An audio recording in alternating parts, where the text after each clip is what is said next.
La connaissance a été donnée à nos enfants et les enseignants ne peuvent pas expliquer la partie que je vais vous expliquer. Il faut que nos enfants puissent expliquer. Père, mère, fils et esprit. Ici, vous allez me dire que père et mère veut dire parent, parente, donc homme ou femme. Sauf que père et mère est égal à roi et reine. Père est égal à incantateur aussi. Maintenant, fils.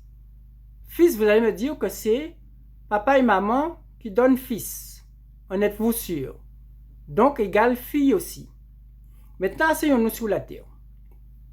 Le papa et la maman vont donner un enfant, féminin ou masculin. Cet enfant a un prénom. C'est le prénom qui fait que c'est la chair qui est sur cette terre. Donc, l'enfant égale prénom sur cette terre. Si vous dites seulement fils ou fille, si vous ne prononcez pas le prénom, eh bien, fils ou fille vont vous regarder. Maintenant, je prends un chien. Le chien est égal à l'animal sur la terre. Maintenant, au céleste, fils et fille et esprit.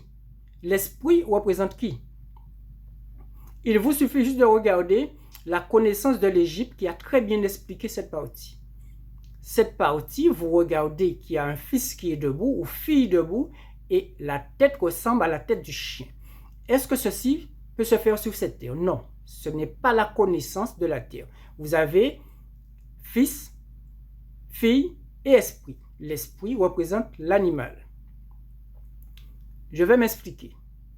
Vous avez un enfant qui est sur terre, quelqu'un lui dit « Je suis un chien » ou encore un poisson ou encore un oiseau. L'enfant va lui dire non.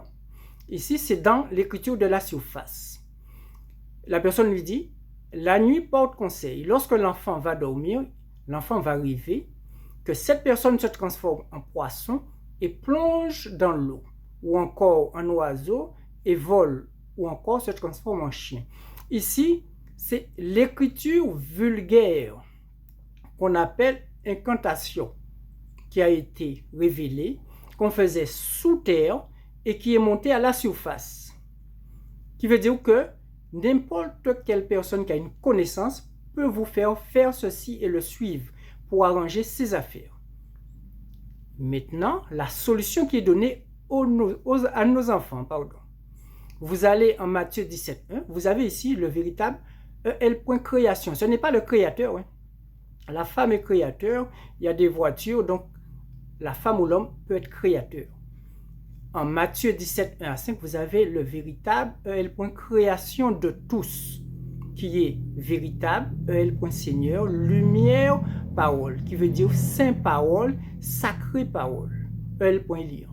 Et vous allez en Matthieu 4.10, pardon.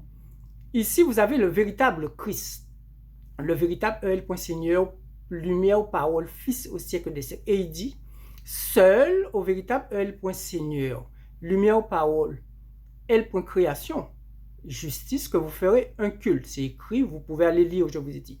Il est intelligent d'aller lire. Et lorsque vous dites pardon ici, n'importe quel incantateur viendra auprès des enfants et l'incantateur peut dire je suis un poisson, je suis un oiseau ou un chien. Lorsque l'enfant va arriver, il va voir que l'incantateur va se transformer pour devenir poisson. L'enfant ne pourra pas devenir un poisson. Pourquoi? Tout simplement que l'enfant est retourné à son véritable, qui veut dire en dedans du véritable EL.Seigneur, fils au siècle des siècles, qu'on appelle le véritable Christ. Qui veut dire que lorsque vous êtes en votre véritable, quelqu'un ne peut pas vous dire de vous transformer en un être qui est inférieur à vous. Et pourquoi je dis EL. Dans vos écritures, vous allez en Genèse 46, 1 ou 2, 3, pardon, Jacob dit EL.Seigneur. Jacob parlait au nom du Seigneur et c'est par EL.Seigneur. En Genèse 49, 25, par véritable EL.Seigneur. Vous avez des seigneurs sur cette terre. Si vous dites seulement Seigneur, vous n'êtes pas encore arrivé au véritable Christ. La connaissance a été donnée à nos enfants, donc je partage cette connaissance pour nos enfants. Je vous souhaite une bonne journée.